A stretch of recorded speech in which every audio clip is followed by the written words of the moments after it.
Today we're talking about how to improve your sales process and increase your business. Be sure to stay to the end when I share with you a very funny yet sad story about how I used to sell and the results that happened from it. Hey, you're watching Tom Jacobs, and thank you so much for again showing up and getting some information about your business. Make sure that you subscribe to the channel because that's when you're going to be notified when I put more content out that is going to help you increase your sales and increase your business.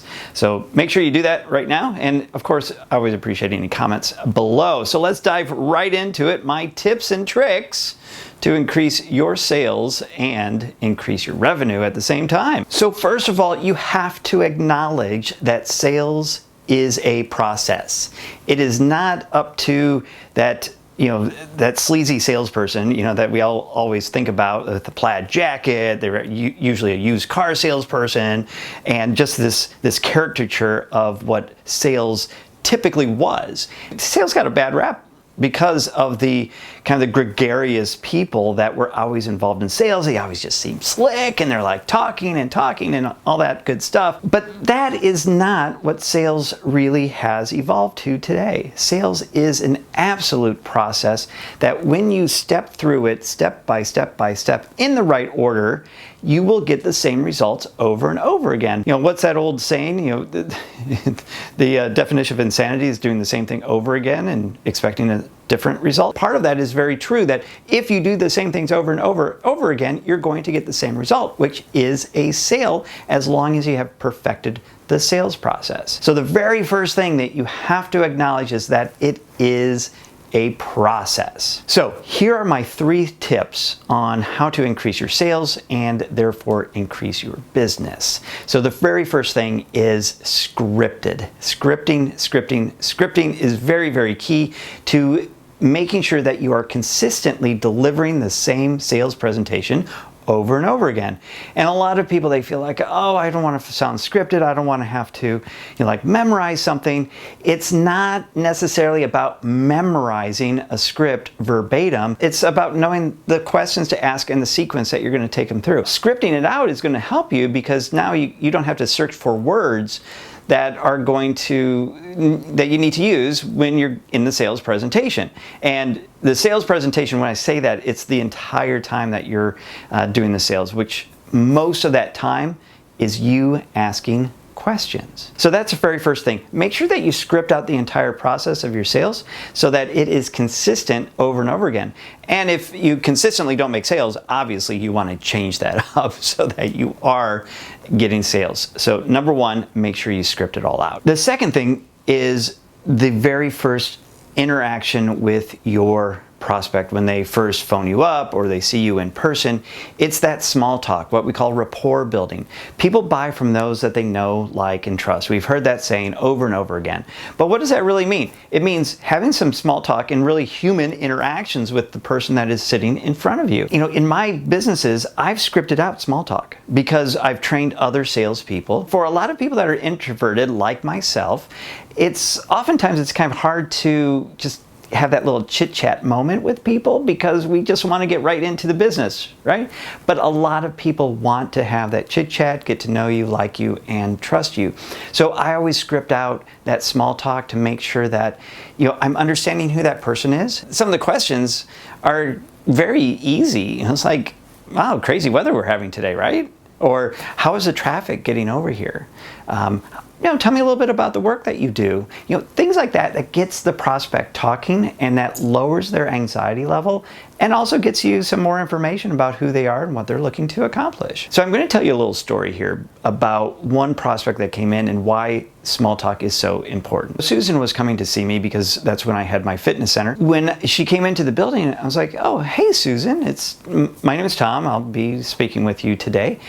So how was the traffic on your way over here? And at that moment, she just burst into tears. And I could tell when she first came in that her eyes were a little puffy and that perhaps she had been crying before she had come in. And so I got her into the private office and I was like, tell me what's going on? And she was like, I've been sitting in my car outside in your parking lot for 30 minutes, dreading coming in here. And I need to make a change in my life. And then she went on and explained why she needed to get fit and healthy. The point I'm making here is, if I would have just gone right into business, I would have given her the opportunity to kind of relax and not think that this was such a big deal coming into a fitness center and getting fit. So those questions are very, very critical. And you want to make sure that you are using empathy, especially if somebody's emotional in front of you. Obviously, scripting is the first part. Second part we just went through is making sure that you have that small talk, that rapport building. Very, very important. But I'm curious, you tell me, what do you feel about scripting and small talk?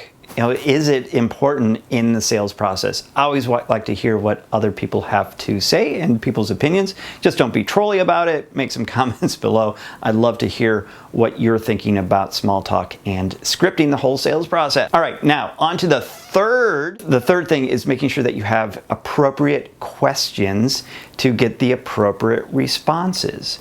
So what I mean by that is asking people almost point blank, like, what's the problem? Why are you coming to see me? Which is a really great question to ask, because now they're going to tell you exactly what the problem is. So now you can address the problem and your solution and how it solves their problem during the sales presentation. Very, very cool. And you would never know that if you didn't ask the right question. Now, the key to asking the right questions is to ask them in order to build up the problem.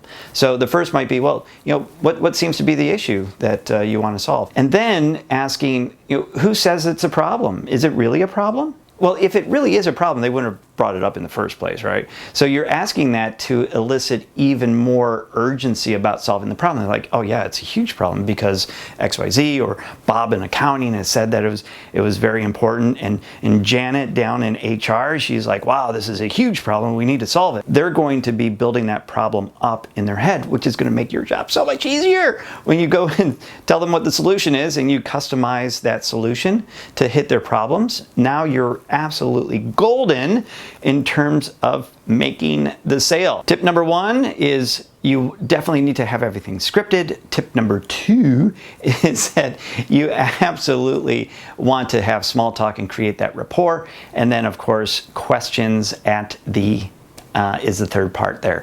And that is all about how to increase your sales and therefore increase your business. So I have a little confession to make. As I was putting this content together, I realized that lately I have not been scripting out my questions and the whole sales process for my Business Lead Maximizer program. And quite honestly, the results are showing in terms of the conversion of sales right on the sales call. So I am actually taking my own advice and I'm going back and I'm scripting the entire process so that not only can I do it, but then I can train someone else to do it as we grow and scale and help a lot more businesses book more appointments, because that's kind of what we're doing. I promised you that I would give you a little story that was embarrassing for me because I wanted to illustrate what it was like when I first got into personal training, and that was kind of my first entrepreneurial foray, if you will. Imagine this: you're in a gym, right? And it's a small personal training facility, and you have all the equipment kind of sitting around there. And somebody walks in the front door. Of course, being the solopreneur that I was back then, I was working with somebody, and so I tell the person, I was like, "Oh, just hold on a second. I'm gonna go talk to this person here," and kind of with that attitude too. And I walk over to the person. I'm like, "Hey, yeah, what do you need?" They kind of maybe back up a little bit because I was like, "Hey, what do you need?" And they would then go, "Well, I'm looking for personal training." I was like, "Oh, okay, yeah, it's $60 a session. Get 10 sessions, you get your 11th session free, and it's $600 for that. Yeah, you interested? You want to do it? Or what?" "Oh, let me think about it." Was always the way it ended. And then I would say, "Oh, okay, well, if you think about it, give me a call," and gave them a card, and off they went. And guess what? They never returned. Right? So ultimately, I transitioned that into the whole rapport building first, and then making a schedule for a consultation. So I never took a consultation cold like that because, one, I was working with a client anyway. And two, you want to make sure that you are positioning yourself as an expert and as a professional. I would always go, "Oh, great. Well, tell me what your goals are real quick." "Okay, you want to lose weight?" "Okay. Oh, yeah, Great. That you sound like most of our clients here. So tell you what I'll do is let's schedule an appointment, and then you'll come back. We'll talk a little bit more about your goals, what you're looking to accomplish, and then if we determine that it's a good fit, then we'll get you signed up for the program. Sound good? Yeah, okay, great. And then sign them up. And then sometimes they might ask, well, how much does it cost? And it's like, well, it really depends on what program that you want, but typically it's anywhere between, $200 to $600 a month. Does that fit in your budget? Oh yeah, I can make that fit. All right, cool. And then schedule the appointment, and off they go. And then when they come back, you're in that sales mode and all that good stuff. I'll be recording a video about how to get into that mindset of sales so that you're just not doing it cold. So if you'd like more information on how to improve your sales process and therefore increase your business, then I put together a really nice PDF, The 3 Keys to Increasing Sales. The link is going to be down in the comments, so you can just click on that and get that booklet sent to you automatically. I'd love to give that to you. If you want to watch over here, here's some other videos that I put together that are related to sales and the sales process, and a bunch of other stuff that will help you increase your business. You can click on those videos and you can watch away, and then of course please make a comment, like the video, and subscribe to the channel. Until next time, you have a great day.